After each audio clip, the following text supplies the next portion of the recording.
हरे कृष्णा। नमस्कार दोस्तों, आज के सुंदर से वीडियो में हम जानेंगे कि एकादशी कब है, एकादशी के दिन कौन से ऐसे कार्य है जो भूल कर नहीं करने चाहिए, इस दिन कौन से उपाय करने से भगवान विष्णु की कृपा प्राप्त होती है, मनवांछित इच्छाओं की प्राप्ति होती है, मन चाही इच्छा पूर्ण हो जाती है। आज के इस वीडियो में संपूर्ण जानकारी आपको प्राप्त होने वाली है, इसलिए पूरा वीडियो अंत तक अवश्य देखें। एकादशी व्रत को कब रखना है और कब खोलना है, इस दिन भगवान को क्या भोग लगाना चाहिए, तुलसी पत्र तोड़ना भूल गए हैं तो फिर क्या करना चाहिए, द्वादशी तिथि के दिन यदि समय पर दान न दे सकें तो क्या करना चाहिए, सारी बातें आज के इस वीडियो में आप जानेंगे। अगर आप अपने जीवन में उपवास रख कर थक गए हैं, आपकी मनोकामना पूर्ण नहीं होती, या आपने कभी कोई ऐसी गलती की है जिसका प्रायश्चित आप करना चाहते हो, या फिर अंत में मोक्ष की प्राप्ति की इच्छा रखते हो, तो इस घोर कलयुग में एकमात्र एकादशी व्रत ही ऐसा बताया गया है जिसे सच्चे मन से रखने पर, नियमों का पालन करने पर अंत में मोक्ष की प्राप्ति होती है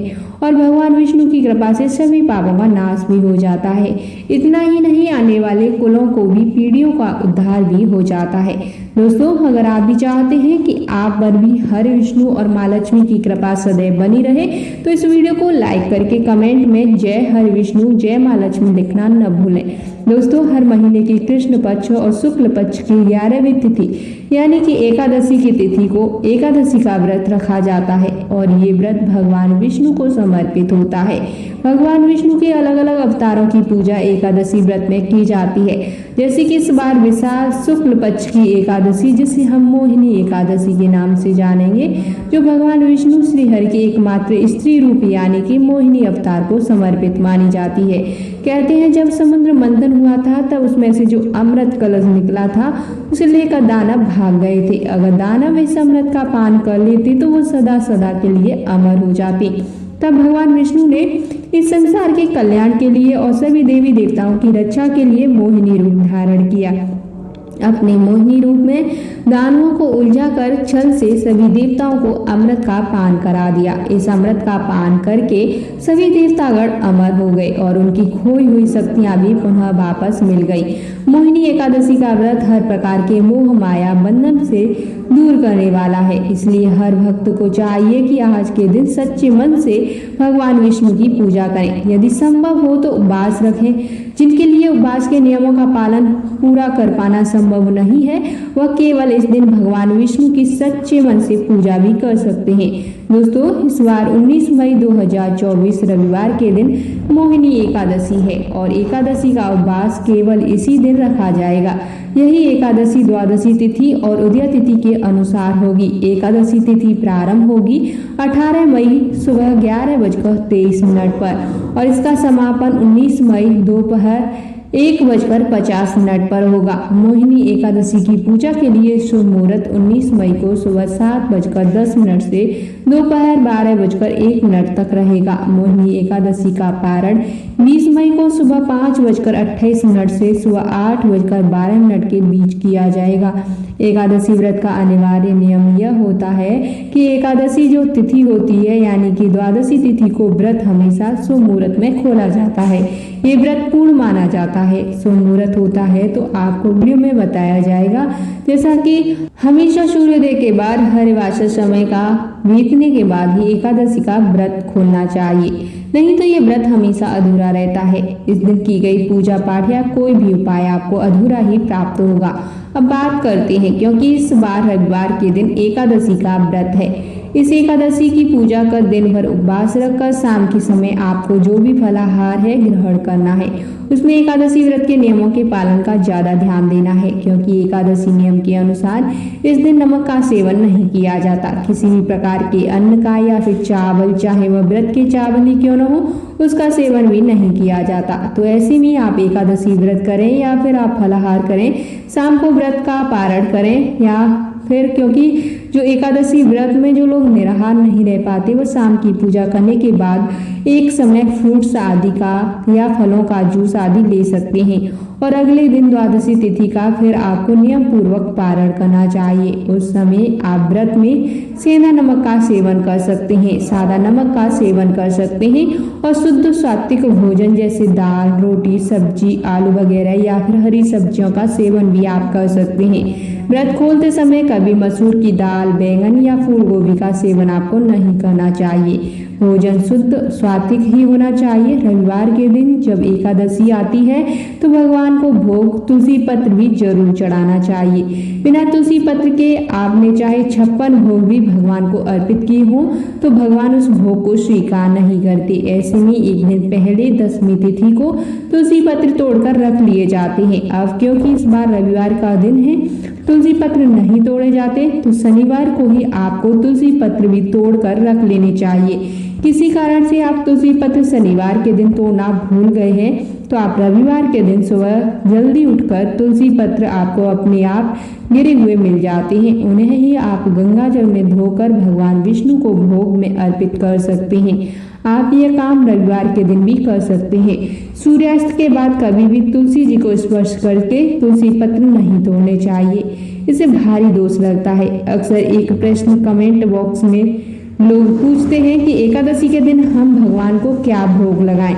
तो इस व्रत में केवल फलों का ही या फिर फलों के जूस या फिर कोई ड्राई फ्रूट्स का भोग भगवान को अर्पित किया जाता है। किसी भी प्रकार के अन्न का, चाहे वो दाल हो या उसका भोग भगवान को इस दिन अर्पित नहीं किया जाता। अगर आप भगवान कृष्ण की पूजा कर रहे हैं तो साथ में तुलसी पत्र और मौसमी फलों का भोग भगवान को लगाएं। गोपाल जी को भी आप सेवा कर रहे हैं तो आज के दिन आपको लड्डू गोपाल जी को चावल या चावल से बनी किसी भी वस्तु का भोग नहीं लगाना चाहिए। यदि संभव हो तो आज के दिन केवल फलों का भोग आपको लड्डू गोपाल जी को ही लगाना चाहिए। अगर आप उन्हें किसी भी भाव से पूज रहे हैं, जैसे बहुत बार लड्डू गोपाल जी को लाकर लोग अपने बच्चों की तरह उनका पालन करते हैं, उन्हें बच्चे की तरह उनकी सेवा करते हैं, तो ऐसे में आप केवल उन्हें शुद्ध सात्विक भोजन इस दिन दे सकते हैं। और लेकिन आपको चावल या चावल से बनी किसी भी वस्तु का भोग भगवान के किसी भी रूप के इस दिन किसी भी रूप को अर्पित नहीं करना चाहिए। किसी कारण से अगर आप द्वादशी तिथि को समय पर दान न दे पाए तो कब दान देना चाहिए। देखिए, व्रत का पारण करने से पहले किसी न किसी रूप में आपको दान जरूर देना होता है। अगर आप किसी योग्य व्यक्ति को दान देने का सामर्थ्य नहीं रखते हैं या आपके पास उस समय इतना ज़्यादा टाइम नहीं है कि आप दान दे सकें, तो आप दान की सामग्री को उठाकर रख लें, क्योंकि उससे पहले गौ माता को आप गृहग्रास निकाल कर दें। गृहग्रास में आप रोटी, सब्जी, हरा या फिर गुड़ रोटी या गुड़ और चने की दाल मिला सकते हैं, और या फिर आप छत पर चिड़ियों के लिए दाना पानी रख सकते हैं। चींटियों के लिए आटा, शक्कर मिलकर डाल सकते हैं और फिर उसके बाद ही शुभ मुहूर्त में आप अपना व्रत खोल सकते हैं। यह एकादशी व्रत का एक नियम होता है। तो आइए अब आपको सुनाते हैं मोहिनी एकादशी की व्रत की कथा, जिसे सुनने मात्र से आपकी सभी मनोकामनाओं की पूर्ति होगी। एक बार की बात है, अर्जुन ने संयम और श्रद्धा से युक्त कथा को सुनकर श्री कृष्ण से कहा, हे मधुसूदन, वैशाख माह के शुक्ल पक्ष की एकादशी का क्या नाम है तथा उसके उपवास को करने का क्या विधान है? कृपा करके यह सब मुझे विस्तार पूर्वक बताइए। श्री कृष्ण ने कहा, हे अर्जुन, एक पौराणिक कथा सुनाता हूँ जिसे महर्षि वशिष्ठ जी ने श्री रामचंद्र जी से कहा था। मैं आज उसी कथा को तुमसे कहता हूँ, ध्यान पूर्वक श्रवण करो। एक बार की बात है, श्री राम जी ने महर्षि वशिष्ठ जी से कहा, हे गुरु श्रेष्ठ, मैंने जनक नंदिनी सीता जी के वियोग में बहुत कष्ट भोगे हैं, अतः मेरे कष्टों का नाश किस प्रकार होगा? अब मुझे कोई ऐसा व्रत बताने की कृपा करें जिससे मेरे सभी पाप और कष्ट नष्ट हो जाएं। महर्षि वशिष्ठ ने कहा, हे श्री राम, आपने बहुत उत्तम प्रश्न किया।